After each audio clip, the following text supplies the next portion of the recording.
Hello and welcome to Wrestling at Random. I'm Jeremy Deemer. And I am Adam Summers, and you are in Season 6 of Wrestling at Random, where the theme, yet again, somehow, more than ever, is more wrestling than ever.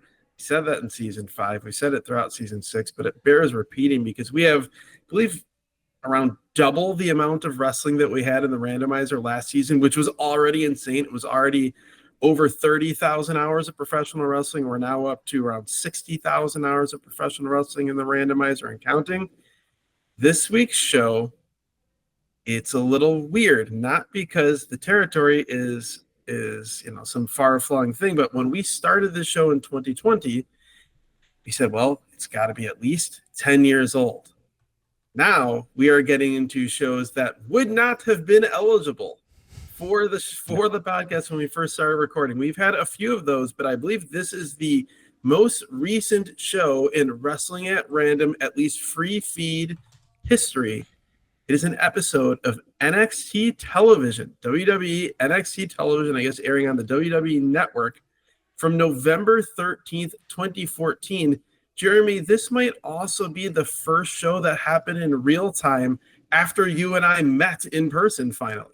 That is correct. We are we already know each other territory. Yes, we hung out at some Hawks games. That's right. We are into shows that I watched real time because it's shows where I can't believe it's 10 years old already. Yeah, 10 and almost 11 years old at this point. It's crazy.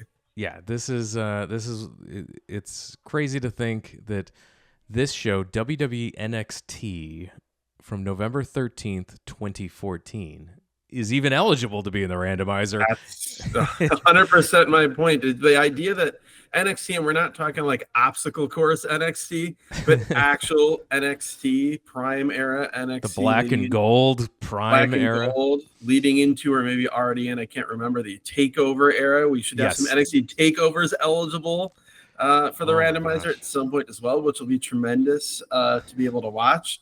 But yeah, it's also weird in that, like, I watched all the takeovers. I don't believe I was watching weekly NXT TV at this time, but it will be, as we go through the show, it will be interesting because there are two guys in particular on the show that I was watching very regularly for years prior to them coming into WWE, and was talking about them regularly on the Big Audio Nightmare with Mike Sempervive. And so it's very interesting to watch this from their early days in NXT, sort of on the other side of what I've been talking about so much on that show. Whenever the randomizer pulls a show, we always like to talk a little bit about the history of how we got here. And we've already done the history of NXT, so I'm not going to do it again. I'm going to direct you to the back catalog of the free feed right here. All the way back to Season 2, Episode 22. That's where we gave the history of NXT because we reviewed an episode of NXT from 2010. This is the Wild and Young era of NXT. Wheelbarrow races, trivia contests, all the wackiness of a reality TV contest. Embarrassing, trying as hard as they could to embarrass wrestlers that came from the indies, which is a fascinating dichotomy or juxtaposition, if you want to say, with what we'll see on this show, where so much of what we see is international wrestlers and independent wrestlers who are the centerpiece and celebrated on this show. Yeah, there we talk about the history of Florida Championship Wrestling evolving into this reality show, evolving into NXT, the television show, leading to its own pay-per-views and specials, the NXT takeovers, like you mentioned, and remaining a WWE developmental territory, being the only developmental territory today, prior to them now acquiring international places, but NXT is the place. So Full Sail University is where this TV show comes from. 250 fans in attendance, and these fans which looks a lot bigger than that. It looks like an arena, but it's shot incredibly well. And to my eyes, Full Sail and the way this TV show was shot in 2014 looks exponentially better than the clips I've seen of modern day NXT at wherever, I don't know, it's at the Performance Center or whatever small arena, if you want to call it that. This to me looks much better. It's darker, but not in a dim way. It feels like a big deal, whereas that the place where they shoot it now is so brightly lit that you really get the sense of how small it is, and not like in a cool, intimate way. It just doesn't work to me. This version of NXT, remember 2014, the WWE product left a lot to be desired at this point. We've reviewed plenty of shows from the 2013 time period. 2013, 2012, yeah. We've had several NXT or SmackDowns and Raws. Yeah, so the Indies, there was a lot going on the Indies. You've got a lot going on pre-AEW, right? So you've got big things happening internationally. You've got a lot New of big Japan shows. is the beginning Glorious. couple of years of what would be their modern glory period. And the Indies, again, because AEW didn't exist and there are only so many spots in New Japan, Noah had really fallen by that point. You had this backlog of high level wrestlers in the late 2000s into the early 2010s that were in the Indies or doing tours of Japan here or there that were ripe for the picking for an idea like this version of NXT, which was basically to co-opt the Indies with higher production values, basically do Ring of Honor better than Ring of Honor was doing itself at that point.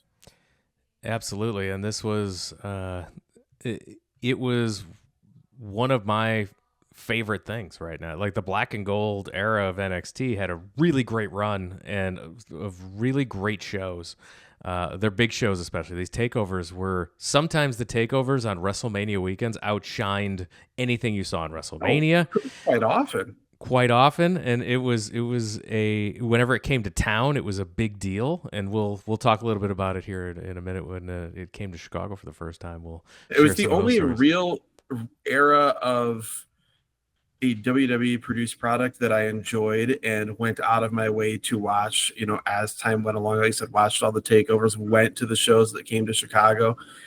Didn't necessarily watch every week of TV, but kept up with it. No, when you heard something was great, you'd go out of your way to see it. Yeah. Exactly. It was probably, there's still, we'll talk about it on the show, there's still things about the commentary in particular that are annoying, but it's probably the least intelligence insulting era of WWE. And full disclosure, if you're a new listener, maybe you don't know this, but I'm not a WWE fan. I didn't grow up a WWF fan. I have no emotional attachment to it. And there's a lot that I don't like and have never liked about it. So I am coming to discussing WWE related things from that perspective. Let's talk about the announce team. As we are introduced to our announcers, Rich Brennan, Alex Riley, and Jason Albert, who is Giant Bernard Albert of TNA fame. The most generic NXT name anyone has maybe ever been given, and that covers a lot of ground. Jason Albert is Giant Bernard, A-Train Albert here. He's sort of the babyface color commentator analyst. Alex Riley is your very generic healer color commentator analyst. They argue unconvincingly throughout the show. And then the play-by-play guy is Rich Brennan. I'm like, why does he sound so familiar? And then I see him like, oh, this is Rich Bocchini. Yes, it is. From MLW. That a few years later, I remember I used to watch the MLW TV on a very regular basis when you had MJF and Alexander Hammerstone, that whole crew, Richard Holliday, Mance Warner was a regular on TV, and Rich Bocchini with, for a relatively short period of time, Tony Schiavone were the commentary team on MLW, sort of rekindling Tony Schiavone's interest in doing wrestling before joining AEW.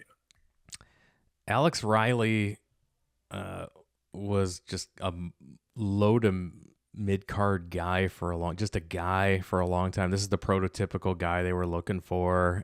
He was there a lot longer than like it felt like he should have been. Like that's following WWE from afar, like WWE news. It just seemed like that name was in WWE or NXT for so much longer than you would have expected. He absolutely was. When I was looking at his career history, he signed with Florida Championship Wrestling in 2007. In 2008, he wrestled under the ring name Carson Oakley. Carson Oakley, what a name. And he started teaming in FCW with Scotty Goldman, Colt Cabana. And I'm like, an Alex Riley Colt Cabana tag team had to be the most annoying tag team in the history of wrestling. Yeah, not designed for me. I can say that with 100% certainty. Not me either. Now, what is designed for me is this show. This show opens with a video package where we see Hideo Itami, a.k.a. Kenta. Oh, God. I remember when he got signed and covering the announcement in Japan on a WWE house show of his signing, and they flash up the graphic, and it's Hideo Itami instead of Kenta for the name. But otherwise, he looks exactly like Kenta. He's wearing his Kenta gear. But yeah, I was not expecting to see that be the first face that comes up on the screen here on this show. So that made me happy. He's Hideo Itami's feuding with the Ascension, a tag team, Road Warrior ripoff type of tag team. A tag team who was booked so well. Yeah. In NXT, but was so lame in actuality. Like when you see them, it harkens back to the lamest Road Warriors ripoffs in like sea-level territories in the late 80s. And they were named Connor and Victor. Connor and Victor. And the YouTube algorithm like suggested other NXT episodes for me. So like I didn't watch the whole thing, but like it just like popped up after watching this. There was an episode of NXT where I guess it was like they were early on being the Ascension, and Connor, like in his full Ascension fake Road Warriors gear, was called Connor O'Brien, which is ridiculous for being like a Road Warrior guy, like having a first and last name, and then the laziest NXT name ever. Like it's not Conan O'Brien, it's Connor O'Brien. So Itami's outnumbered, but his friend shows up. It's Finn Balor making his debut, the former Prince Devitt from New Japan. Yeah, very excited to see him here. I remember being very sad when he left New Japan to go to NXT, as he had just, they just formed the Bullet Club. He had ascended to being a top heavyweight from being a junior heavyweight, and it felt like there was so much more meat on the bone for Prince Devitt in New Japan. But the more things change, the more they stay the same. A talented foreigner left New Japan to go to the ranks of U.S. professional wrestling. So the Ascension are wiped out at the hands of Itami and Balor. We then get a quick open with a terrible theme song. And then not Wild and Young, though. It is not Wild and Young. I would have played Wild and Young underneath here. I feel like our two most played intros of TV shows on this podcast really just run the gamut, wide spectrum of quality. It's the classic 70s and 80s and 90s, all Japan Pro Wrestling by far. It's played TV every show time. Theme song, and Wild and Young from NXT. Also played every time. Finn Balor comes out. He makes his entrance. This is he's going to have his in-ring debut tonight. Well, do they say that? I don't feel like he's out and he's cutting a promo. He's conveniently in his gear. That's one of the things that drives me crazy about this opening segment. Like Balor comes out, they say on commentary, he's the first person to take out the Ascension in more than a year. He has great entrance music, by the way, like modern classic. Great entrance music, yes. Particularly when you compare it to what modern WWE entrances sound like. He physically looks so much like New Japan Prince Devitt. Like he still is jacked. He has not gotten well just yet. He says he's Finn Balor. He says he's the future. Then here comes Tyson Kidd with Natalya. And conveniently, Tyson Kidd is in his wrestling gear, even though he's not announced for a match either. Before we get into the rest of this interview segment, I want to take a second to talk about Balor. When we went to the NXT show, you and I independently went to the NXT show when they first came to Chicago. It was their first show. They went to a venue called the Portage Theater, and it was freezing cold outside. It had to be no higher than 5 degrees Fahrenheit without the wind chill, and it was windy. Yeah, it was windy. It was cold, and they wouldn't let us in the building. No, for an hour and a half past the posted door open time. We were all in these lines that wrapped around the block, and we were there freezing, waiting to get in. Little did we know when we'd get in, it'd still be freezing because the heat wasn't working. That's why they didn't let us in. The sound of 1,200 people feverishly clapping with gloves on was something I will never forget. Yeah, same. And what I remember most from waiting in that line was that Balor came out. He's the NXT champion at this point in time, and he comes out and he's going to be in the main event later, and he comes out, walks the entire line to say, hang in there, we're going to start soon, thanks for coming out, and just being a great guy. Takes pictures with him. Just the best dude. It definitely stuck with me too, because my God, those were rough conditions to be outside in. And it was, if my memory serves me correctly, they did 2 shows, an afternoon show and an evening show. And that was the afternoon show, like a noon show, meaning we lined up at 10 a.m. or 11 a.m. or whatever it was. So we were cold. It had not even reached its balmy high of 12 degrees for the day. No. So great guy, Finn Balor. So I wanted to share that story. So like you mentioned, Tyson Kidd comes out. He's accompanied by his real-life wife, Natty Neidhart, Natalia. Crowd chants Natty's husband at him, which I thought was funny. And it reminded me, I'm like, I forgot that NXT crowds pre-AEW were super fun.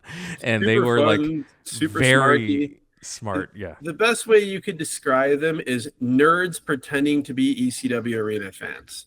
Yes. It was it was ECW influenced, Ring of Honor in practice, and here it is now on a larger scale. It was people who had seen Ring of Honor and ECW shows on tape, but had never actually been there or were too young to go to prime ECW or Ring of Honor shows, and they're trying to do that, but in the most PG way possible. Yeah, made for a great atmosphere. Totally. It certainly made for a very different atmosphere than what the main roster WWE shows were, which gave the show its a different feel, which is a good thing. Justin Gabriel comes out. As I like to say, a human being named Justin Gabriel. I had no recollection of this man, and then I remembered whatever name he had wrestled under prior to being in NXT and in WWE. I believe in early pandemic era New Japan Strong empty arena shows, he was on some of those. I can't remember under what name, but I'm pretty sure he was doing those. Yeah, Justin Gabriel was on the first season of NXT, the reality competition version in 2010. He finished third to Bryan Danielson and Wade Barrett. After being released from WWE, he would go on to wrestle as PJ Black in TNA, Lucha Underground, and Ring of Honor. And that's the name he wrestled under in New Japan as well. So here he comes out. He says another in his gear.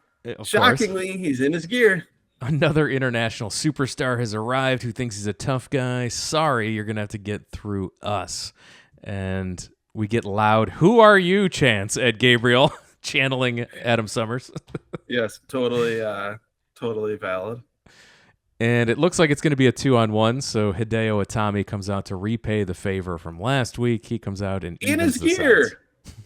So Tyson Kidd and Justin Gabriel bail outside, and we get word that the general manager, William Regal, has officially made this a tag team match. Yes, the general manager, William Regal, who is seldom seen on television during this time, but was always referenced, kind of the way Tony Khan is in AEW, where you don't really see him, but he's the guy making the matches. So yeah, luckily everybody's got their gear on, and that means we're all ready to go for a tag team match to start. It's going to be very difficult, by the way, for me to call Kenta Hideo Itami and to call Prince Devitt Finn Balor. I will do my best. But yes, it's Itami and Justin Gabriel starting this match. This is where I noticed, oh, wait, it's Jason Albert on color commentary. That's what they're saying. And they say, oh, God, it's Alex Riley. What are these people doing to me? Finn opens the match with a shotgun dropkick, goes to the top, but Kid pulls Gabriel out of harm's way. Balor with a flip dive over the top, wipes out both men as we head to commercial. After a dive, go to commercial, a television wrestling pattern well in for a decade plus now.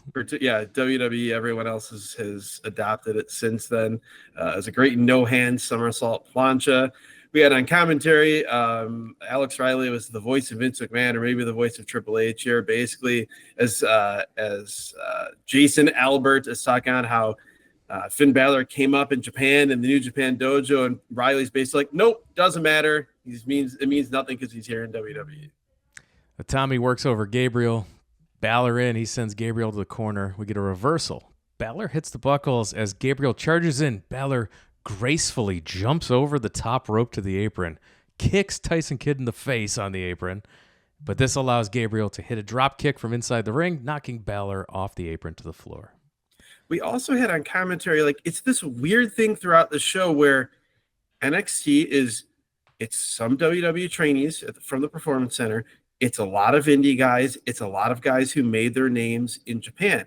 But WWE does not want to actually talk about the promotions where these guys wrestled or like their actual history. So they dance around it. Again, Alex Riley is openly just degrading what these guys did in the past. And then you've got Albert trying to talk about this stuff, but like it's WWE. So like the actual history gets flattened out and and just sort of bastardized, where Albert is talking about how good of friends Finn Balor and Hideo Itami are from Japan. They were in different promotions. I don't know if they had ever shared a ring before. And he's talking about how Hideo Itami has Tokan, fighting spirit, and Hideo Itami is from Noah and from All Japan before that, which is not Tokan, which is not fighting spirit, which is not New Japan. It's like, whatever, for their audience, it's fine. But it's like, to me, if you're going to mention those things, be accurate, because the only people that are going to care are the people that are going to be annoyed that you're not accurate.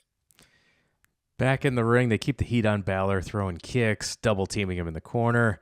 We get a Pele kick from Balor out of desperation, makes the tag to Itami. And now we get some Kenta kicks. I was very happy about this. I was very happy about this. And what this told me without looking it up is that this must have still been pretty darn early in his run, in Kenta's run as Hideo Itami in NXT, because the longer he was there, the more they got everything that made him special out of him. Yep. And he just started wrestling like everybody else. Also, this appears to be before his catastrophic shoulder injury that, he never came close to recovering from in WWE, even after he returned, and really was never the same wrestler after that, even to modern days. Here, while it's his WWE structure, it's hot tags, whatever, like he is wrestling like Kenta within the WWE structure, which is interesting and cool to see. Gabriel tries to springboard into the ring, but Itami hits a kick, catches Kid coming in with a dragon screw. We get stereo drop kicks in the corner. Balor with the double foot stomp off the top on Gabriel for the pin. Yeah, super fun opener. Showcase for what Finn Balor can do. Got to see Kenta as close to Kenta as we'll ever see him in WWE. Commentary was really grating and annoying throughout this. What may be bothering me more than anything on commentary was Rich Brennan, the play-by-play guy, talking about how much better Tyson Kidd has gotten on the microphone. Like, what are we doing? That feels like AEW Jim Ross, where he can't realize that he's not doing a podcast about wrestling and said he's actually a play-by-play guy. That just rubbed me wrong, but really fun match. And you see this presentation of Finn Balor and this early, and then you look ahead to when he's NXT champion. He's got the whole demon act as well. Like, this guy should have had a longer run main event superstar main roster guy. Oh my God. He really should have, they gave him a push right at the start when he was the first Universal Champion and he got the push, and then he was injured in the match where he won the title, unfortunately, and it derailed everything for his push, and it was never to the same level again. But in a different universe, if he stayed healthy, I wonder what could have been. Well, and if he had also come up to the main roster in the post Vince McMahon era, how different things could have been, because he was plug and play, like upper card main roster ready from, as we see here, the moment he entered NXT. He was in NXT for too long. By the time he got brought up, like you said, he was over. He got injured in the match where he won the title, and that was enough for Vince McMahon to lose confidence in a guy that he didn't want to have confidence in to begin with. He probably already thought he was too small. Oh, for sure. Even though he was ripped to shreds and looked great and had a great connection with the fans and was great in ring. If you had this Finn Balor, this Prince Devitt coming into modern day WWE without, all the wear and tear on his body that he has now, where, there's only a certain level you can push him at, he 100% would be, to me, like a top guy. Like, he has everything you would need to succeed in 2025 as a top guy in either major U.S. promotion. June 1st, 2015, less than a year from when this show aired, Tyson Kidd suffered a spinal cord injury from Samoa Joe's Muscle Buster. It was a dark match before Raw. Dave Meltzer says it's unbelievable that Tyson Kidd came through as well as he did after this injury. Noted that most people who survive the injury end up a quadriplegic. So, I remember it sort of being described as a similar injury to what changed the life of Droz. And he was Jared Drozdov was never the same. Tyson Kidd, he'll never wrestle again, but he can train. He does all that still, trains wrestlers, he gets in the ring. We get a recap on the show from a year ago where Sami Zayn took on Adrian Neville in a number 1 contenders match. This is going to be the hardest one of all to call back. Adrian Neville. Yes, Adrian Neville is Pac.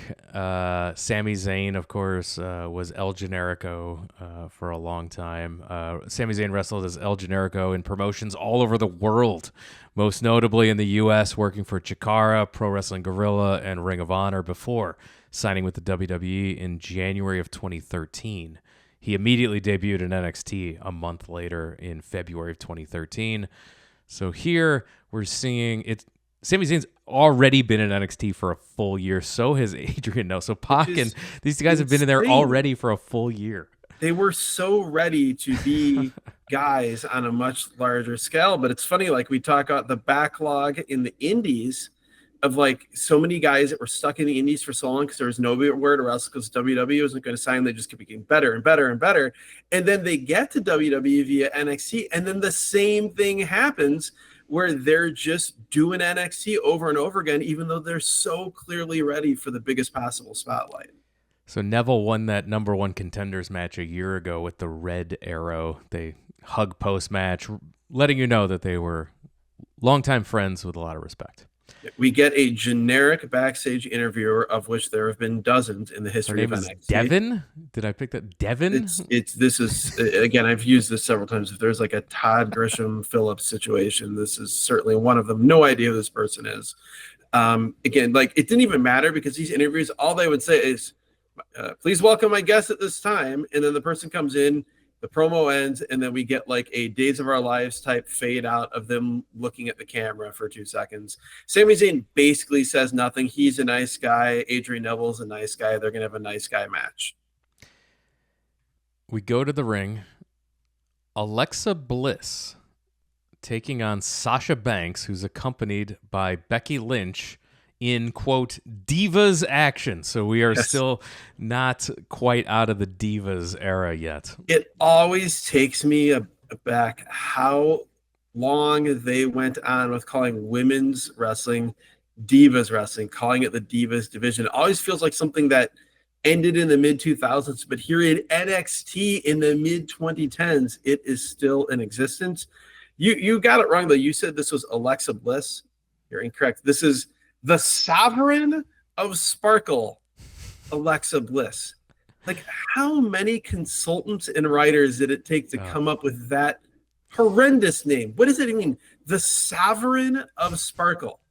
She's her own nation of glitter. What is this? Sasha immediately gets her to the corner, lays Bliss across the middle turnbuckle, drops two knees across. Sasha puts her in a bow and arrow for a submission. Bliss is able to escape. She hits a flying head scissors, a sunset flip out of the corner for a 2 count, and Sasha has had enough. She kills her with an awesome dropkick. This is where, like, if you didn't know that Sasha Banks grew up watching Japanese women's wrestling and wanting to go train in Japan, this is where you know that she kills her with this dropkick. This is great. She goes right to the backstabber into a bank statement submission for the tap out. Sasha is she's almost a complete in ring. She's a complete product. She is the Sasha Banks that you would see on the main roster. She's great. There's no the Divas division of WWE is not ready for what just happened right there. No, And so no. there's no place for her to go yet. No, she looks great in this match. The post-match promo is a little rough. She clearly, like, she still today isn't the best promo, but she at least she's mastered what a Sasha Banks Mercedes Moné promo is, and she can do that competently every time. This was not necessarily that. She says she will beat and embarrass Charlotte. They're doing a Sasha Banks and Becky Lynch versus Charlotte Flair. Excuse me, just Charlotte at that point. And Bailey feud. Apparently, also, this Sasha Becky alliance is very new. It's only started in the past few weeks, and the story is that Sasha has brainwashed Becky. And it's so funny to think that Becky Lynch will ascend to be this crazy superstar, like the most popular woman on the roster at some point. Like, because this version of Becky Lynch, it couldn't be farther from that. Whereas this version of Sasha Banks is very close to modern day what you see from Mercedes Moné. Well, at this point, I was just so happy to see Becky Lynch back in the professional wrestling business. I saw her, excuse me, 17, 18 years old as Rebecca Knox, coming over from Ireland and working IWA Mid-South shows. She was, I believe, on the IWA Mid-South Volcano Girls show that led to the creation of Shimmer. Yeah. And then she got a horrendous concussion, several horrendous concussions, and left wrestling for a long time, where people are just hoping she was okay in life, much less coming back from wrestling. And then, yeah, here she was on the way back. Also someone who has a ton of history with Prince Devitt, Finn Balor. So it was very cool to see them both on this show on the road to superstardom. NXT champion Adrian Neville's interviewed in the back.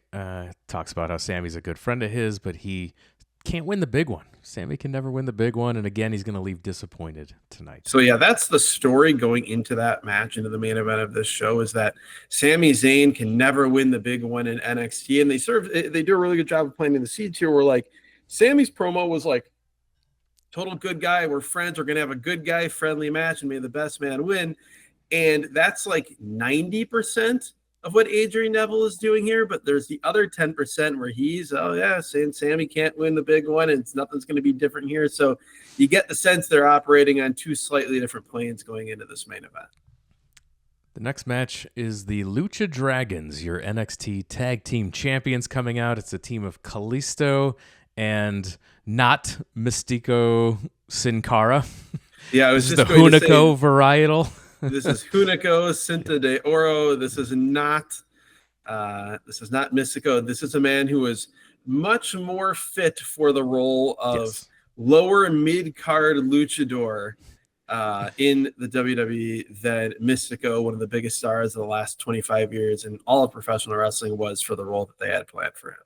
Their opponents, the team of Wesley Blake and Buddy Murphy. Buddy Murphy is the current Buddy Matthews in AEW. As Buddy Murphy, he would be a WWE Cruiserweight champion for a while, dominating that 205 Live program. Which is hilarious. Even here, like, he's big. He's nowhere near as big and jacked as he is in modern days. But the idea of that man being a cruiserweight, a junior heavyweight, a light heavyweight is absurd. Would fit right into the New Japan junior heavyweight division. Yes, yes, with the likes of in recent years of Kevin Knight or Shingo Takagi or Drilla Maloney that are bigger than 90% of the heavyweights on the roster, but somehow get slotted in the junior heavyweight division. Wesley Blake is a 0. The most generic tag team guy ever. It's so funny too, because like their gear is exactly the gear that Buddy Matthews wears to this day. The like shorts that are like tattered down the one side, leather with the designs. And it's just so funny to see this guy who, like Buddy Murphy is not a promo guy at all, but he just leaps off the screen as like a star visually. And then he's here with his tag team partner in the same gear who is like, it's the most Sean and Marty thing you've ever seen. Yeah, when Murphy and Kalisto were in there, we had some good action. Yes. When Blake was in there, it was boring. And Sin Cara got a hot tag. He is so much slower than Kalisto. This is not a good team matchup for him. He's slow. He just, again, we can't see his face, but physically his body looks old. He looks like almost like he's a year or two from being an old man luchador. It just doesn't really work. Weird. He's got a full body outfit. It's like how Yes. the full body outfit made Liger look young his entire career, and this makes this man look old immediately. I don't know. It's not good gear for him. He's not terrible, but he is, to use the type of terminology you would use on Wrigleyville Nation, he is a replacement level luchador. That he is. Kalisto does a huge twisting dive to the outside that was awesome. Really impressive. It's like a walk up the ropes, not in the corner, walk up the ropes, like tornado into a moonsault. The announcers are freaking out, saying we've never seen this before in the WWE, and like I think they're accurate. Probably right. I've never seen this before certainly on a WWE show.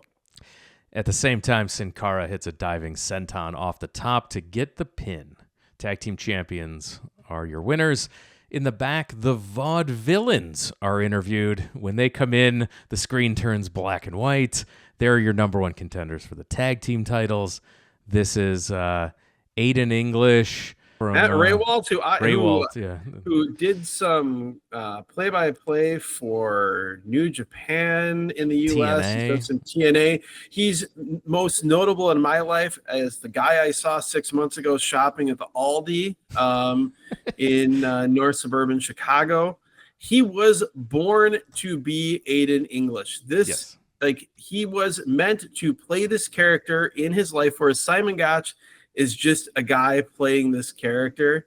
I thought the Vaudevillains were a fun opening act gimmick. Like you could open a show with this and it's totally fine. And it's as long as they're not around anything important whatsoever. No. This is a get the crowd hyped thing. Yeah, you can do an NXT 2.0 act that somehow was in NXT Black and Gold in 2014.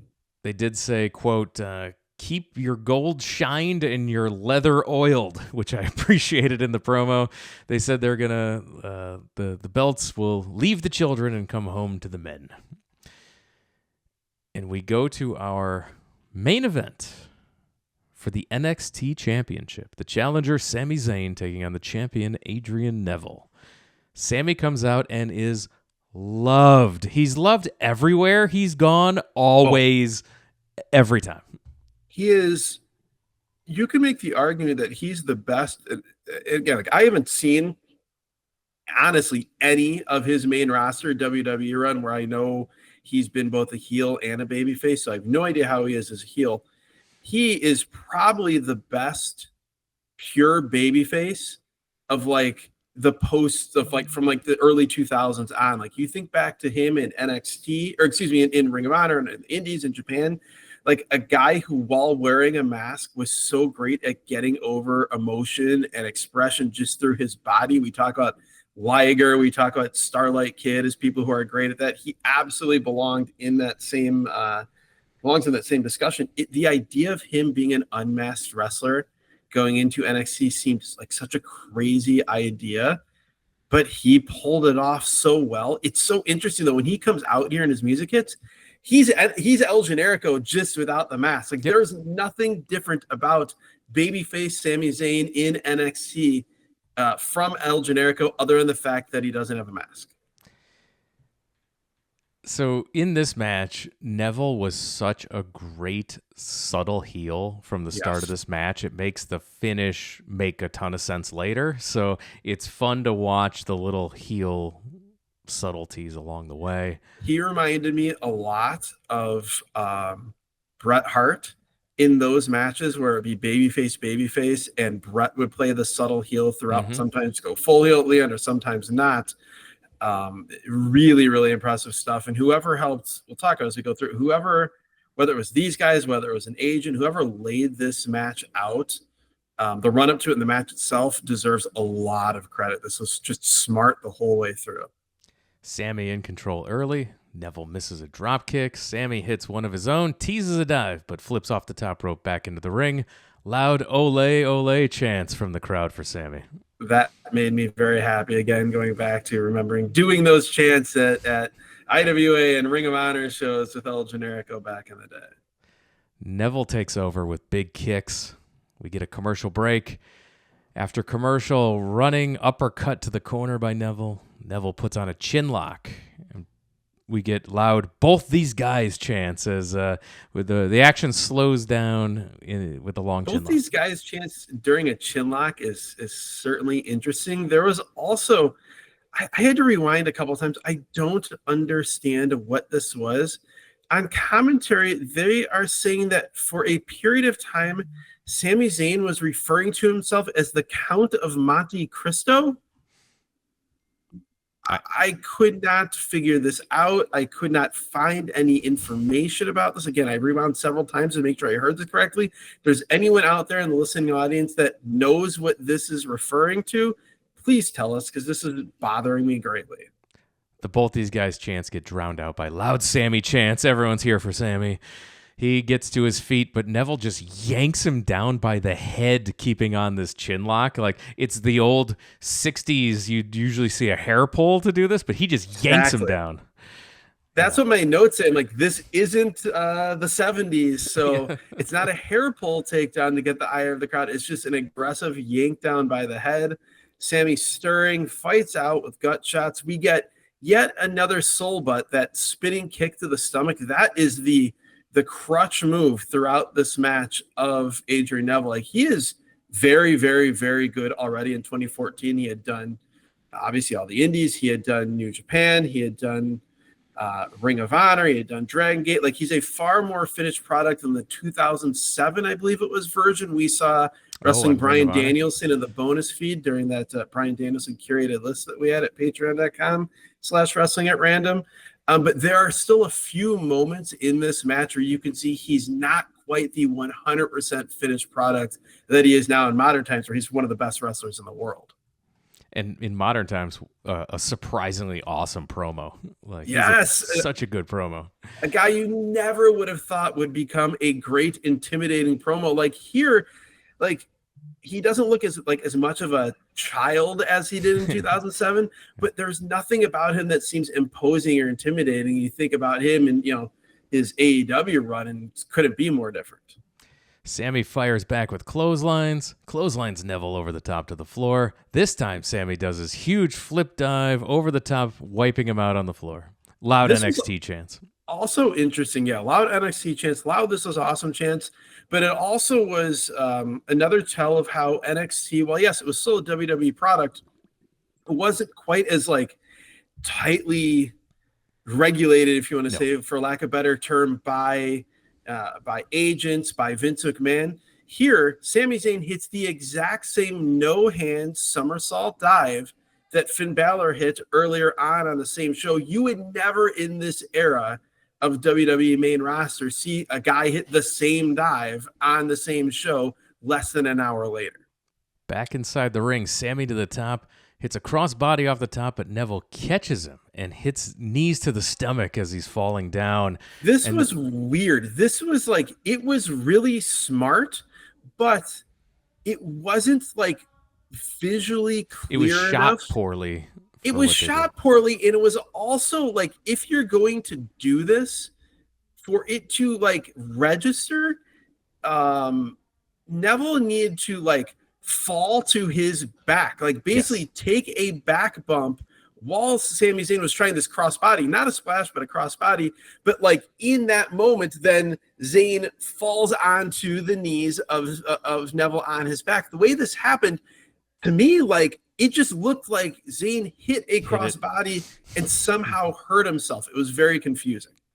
Neville follows it up with a standing shooting star press for a 2 count. Sami off the ropes. Neville does a flip and somehow lands on Sami's shoulders in the electric chair position. This is amazing. So we get a series of counters. Then we get a handspring onto the shoulder. So it's Neville handsprings, jumps to the shoulders, goes for a Rana. Sami Zayn, all in motion, counters that into a sit-out powerbomb for a great near fall. This was by far the best thing we've seen so far on this episode of TV.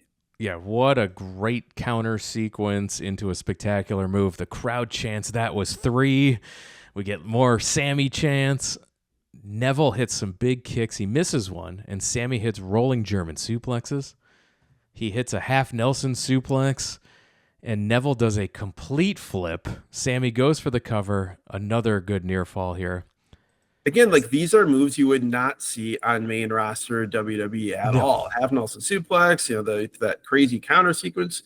And so it works in that, like, yeah, you've got part of the NXT audience is like a Ring of Honor type of audience, a New Japan type of audience. But a lot of the audience it's the regular WWE audience. The people who are watching NXT are like the people who are curious about what other type of wrestling is out there, but don't actually seek it out. So they're seeing this stuff for the first time. This is stuff that they've never seen before. And so they absolutely explode off of all this stuff. It's great. Sami charges for the haluva kick in the corner, but Neville gets a kick in. He runs in and Sami catches him, goes for an exploder, but Neville rolls through and gets another 2 count. Neville kicks Sami in the head, goes to the top. The crowd is chanting, "No, no, no," as Neville's going for the red arrow, but he misses it. And he almost never misses this move, so this is a huge deal that he missed the red arrow. And he's holding his knee. He landed knee first on this miss. He's holding his knee in pain. The referee's checking on him. Sami's looking for the haluva kick, but Neville can't stand up. He collapses again. The referee checks in and holds up the dreaded X. Where he holds up the dreaded X, but this was, for me, like the only part of this match that was really poorly done, because when it's the actual X, like the ref just throws it up. Here, the ref makes sure to turn. Where's the hard cam? He's throwing the X up as dramatically as like New Jack and Smoky Mountain in 1995. Like this was classic WWE overdoing something, overacting to the point of taking you out of what they're actually trying to make you think is quote unquote real. Sami goes to check on him. Neville immediately rolls him into a small package and gets the pin. Sami sitting there, dejected, disappointed look on his face. He's disappointed in himself for getting suckered in by his friend. He's disappointed in not winning the big one.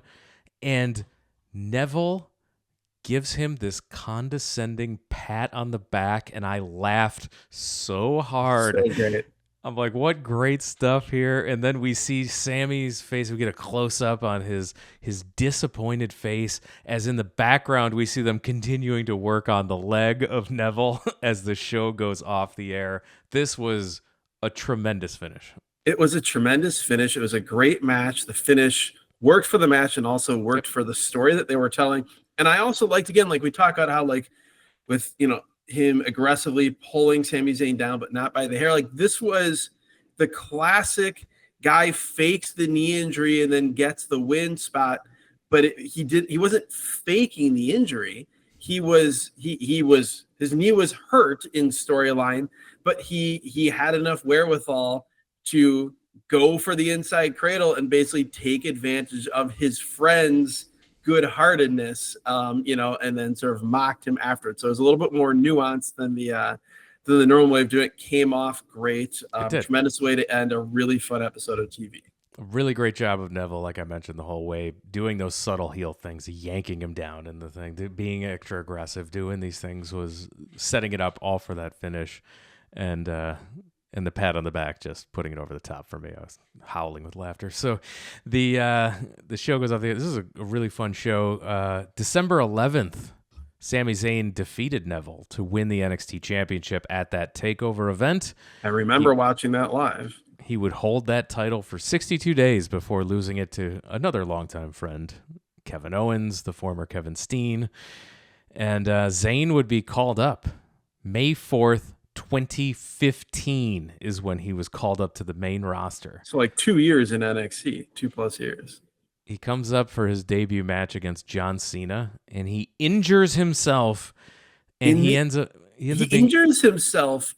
So this was, I believe, in Montreal, his hometown. Yes, in Montreal. His entrance where he'd come out and kind of do like a one-man mosh pit, and he tore his rotator cuff, flailing around in his entrance. Yes, throwing up a fist in the air in excitement, hurt himself, and he was out 7 months with that injury, and they sent him back to NXT. Oh, so he was brutal. he still didn't get called up to the main roster. Because wasn't it when Shinsuke Nakamura debuted? It was against Sami Zayn. That was the last match Sami Zayn wrestled in NXT, was against Nakamura. Yeah. And then he was called up after. That was right before the WrestleMania in Dallas. Yeah. There you go. So favorite thing on this show? Everything about the main event, other than the referee throwing the X. The main event was great. It was awesome to see early Finn Balor, early Kenta, Hideo Itami in terms of in their NXT runs. Everything that was not great on this show was kept short. This was a great hour of TV if I'd never seen NXT before would have hooked me. It also is notable this was an hour-long TV show, which you really didn't get. I mean, TNA was 2 hours, Raw was 2 hours, SmackDown was 2 hours, maybe Raw was 3 hours. Yeah. And this was such a breath of fresh air. It's not like a B show. This wasn't main event. This wasn't Superstars. This wasn't what we would come to know Rampage to be. This was for the promotion, if you want to call NXT one. This was the A show that was just 1 hour. It definitely worked. This was highly enjoyable.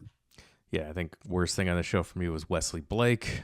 Worst thing on the show for me was the commentary. Commentary was awful. Oh my God, was that annoying? It was at its worst, it was awful. At its best, it was neutral. Like there's nothing. It didn't add at all. It just felt like Rich Brennan was just okay. Alex Riley was bad. Jason Albert was not in the right spot. Just not a commentary guy. So yeah, par for the course. It's almost always the weak spot for WWE is commentary, just because of the way announcers are produced. Yeah, but there is these are nitpicks here because there is so much good stuff on this show. This is available on YouTube as of the time of this recording. So if you haven't seen it or sounds interesting to you, go out and look for it. November 13th, 2014. So our second trip to NXT couldn't be more different than our first trip to NXT. This is great. Thank you, Randomizer, for pulling a good one for us. Finally, not a dying day of a territory. We got kind of some prime NXT here. Absolutely, no. This was good stuff. So with that, we're going to wrap it up. Adam mentioned earlier that we have a Patreon, patreon.com/wrestlingatrandom. Over there, he mentioned a bonus episode. We have over 200 additional episodes of this podcast that you don't have in the free feed. For $5, you unlock the entire back catalog, all 200 of those episodes. More than half of them are intentionalized picks. People at that tier where they get to be the randomizer choose shows for us to review. So there's some real classic shows over there. There's some real obscure stuff over there. There's a lot of stuff that's interesting. Check out that back catalog. If after you're done checking out the free feed back catalog, go check out the Patreon for $5. Give that a try, and make sure that you're following us on all the social media platforms at Wrestle at Random. It's a great way to interact with the show. And of course, the YouTube channel. You can interact with the show there through the YouTube comments as well. We read every single one of those. If you consume your podcast via the video medium, you can go to YouTube and search for Wrestling at Random podcast. Give us a like and subscribe. Helps us work the algorithm so other wrestling fans can find the show. And you can also get the video version if you're using Spotify. So if you're listening on Spotify right now, it's not just audio right there. The video version's also available to you. So even if you just consume via audio, throwing us a like and subscribe on YouTube helps us out. So definitely appreciate everyone who's already done that and those who are going to support us continued on in the future. Interact with the show, and looking forward to hearing about what's next from the randomizer next week. Sometimes it giveth, like this week, and sometimes it taketh away. So looking forward to seeing what comes up next week. Adam, thank you for joining us. Thank you, Jeremy. Like you said, I echo your thanks to the randomizer. Good stuff this week with NXT, and we'll see what next week brings us. Thanks again, everyone, for listening. We'll talk to you again next time.